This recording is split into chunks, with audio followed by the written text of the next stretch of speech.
Hi అండి. ఎలా ఉన్నారు? చాలా బాగున్నారు అని అనుకుంటాను. నేను కూడా చాలా బాగానే ఉన్నాను.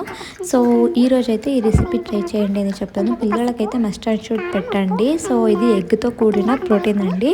దీనికి ఏమేమి కావాలో ఇంగ్రీడియంట్స్ అనేది చెప్తాను చూడండి. ఫస్ట్ అయితే ఆనియన్స్, పచ్చిమిర్చి, కొత్తిమీర అండ్ ఉప్పు, కారం, పసుపు వీటిలన్నిటి వేసుకొని మిక్స్ చేయండి. అదైన తర్వాత కడలే హిట్టు అని అంటారు కన్నడలో. తెలుగులో ఏమంటారో అనేది తెలీదు.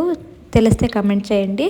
సో ఇంకా అదైన తర్వాత కోడిగుడ్లనైతే ఒలుచుకోవాలి, వేయించుకుని ఒలుచుకోవాలి. ఒలుచుకున్న తర్వాత దాంట్లోకైతే వేసుకొని ఇది మిక్స్ చేసి ఉంటాం కదా, మిక్స్ చేసినాక దాన్ని అయితే అర్ధం భాగంలో కట్ చేసుకున్న తర్వాత కొంచెం పిండి తీసుకొని, ఇది మిక్స్చర్ ఉంటుంది కదా, దీన్ని మిక్స్ చేసుకొని కొంచెం దీన్ని తీసుకొని దాంట్లోకి పెట్టేసి ఫ్రై చేస్తే చాలా అంటే చాలా బాగుంటుందండి. క్రిస్పీగా అయితే ఉంటుంది.